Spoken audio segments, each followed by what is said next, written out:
باقی اللہ تعالیٰ کا فضل و کرم سے ایسا ہوتا ہے کہ حج کے اوپر خرچ کرنے کی وجہ سے کوئی آدمی آج تک دنیا میں فقیر نہیں ہوا کہ بھئی چونکہ حج پہ چلا گیا تھا اور حج پہ پیسے خرچ کر دیے تھے لہذا وہ مفلس ہو گیا، قلاش ہو گیا، اس کے کھانے کو پیسے نہیں رہے، ایسا کبھی بھی نہیں۔ اللہ تعالیٰ کے فضل و کرم سے حج کی برکت یہ ہوتی ہے کہ انسان کے مال میں بھی وسعت اللہ تعالیٰ پر، لہذا یہ خیال دل سے نکالنا چاہیے اور اپنی کوشش پوری کر لینی چاہیے کہ میں اس فریضے سے اللہ تعالیٰ مجھے سبکدوش فرما دے۔ اور یہ حج کا فریضہ ایسا ہے کہ اللہ تعالیٰ نے اس میں خاص شان رکھی ہے عبادت، یہ عاشقانہ قسم کی عبادت، یہ اللہ تعالیٰ کے ساتھ انسان کے تعلق کو مضبوط کرنے کے لیے ایک بہترین راستہ ہے۔ عاشقانہ عبادت یعنی ایسے ایسے کام اس میں بندہ کرتا ہے کہ جو عقل میں نہیں آتے۔ بیت اللہ کے گرد گھوم رہا ہے، دو پہاڑیوں کے درمیان بھاگ رہا ہے، بھئی کیوں بھاگ رہے ہو؟ بھاگنے کا کوئی مقصد ہوتا ہے؟ کیوں بھاگ رہے ہو؟ جی بس اس لیے بھاگ رہا ہوں کہ میرے اللہ نے کہا ہے اور مجھے کچھ نہیں چاہیے۔ سامنے پتھر لگا ہوا ہے، اس کے اوپر کنکریاں مار رہے ہیں،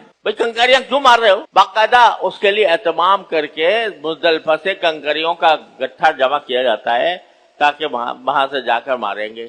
اور ساری مخلوق 22-25 کروڑ انسان عقل مند اور دانش مند جس کو دیکھو وہ جا کے وہ کنکریاں چن رہا ہے اور کنکریاں چن کے اس بات کا انتظام کر رہا ہے کہ کل کو جا کے اس پتھر پہ ماروں، پتھر کی جڑ میں ماروں گا۔ بھائی کیوں کر رہے ہو یہ کنکریاں؟ تو کوئی جواب اس کا نہیں، عقل کے لحاظ سے کوئی جواب نہیں، لیکن اللہ تبارک و تعالی نے چونکہ حکم دیا تھا اس لیے کر رہا ہوں اور اس کے لیے سارا اہتمام کر رہا ہوں۔ ہر کام میں، حج کے ہر کام میں ایک عاشقانہ شان پائی جاتی ہے، اس لیے اللہ تعالیٰ کو یہ حج کی عبادت بڑی پسند ہے۔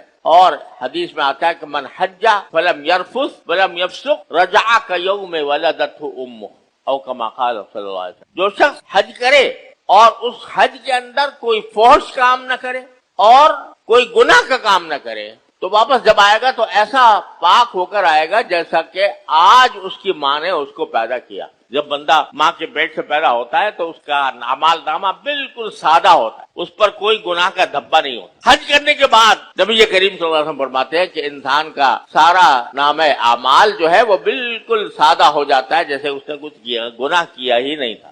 اتنے عظیم فضائل حج کے اللہ تعالیٰ نے عطا فرمائے ہیں، لہذا یہ مہینہ شوال کا یا اشہر حج کا آغاز ہے اور اس میں ہر انسان کو اپنے حالات کا جائزہ لینا چاہیے۔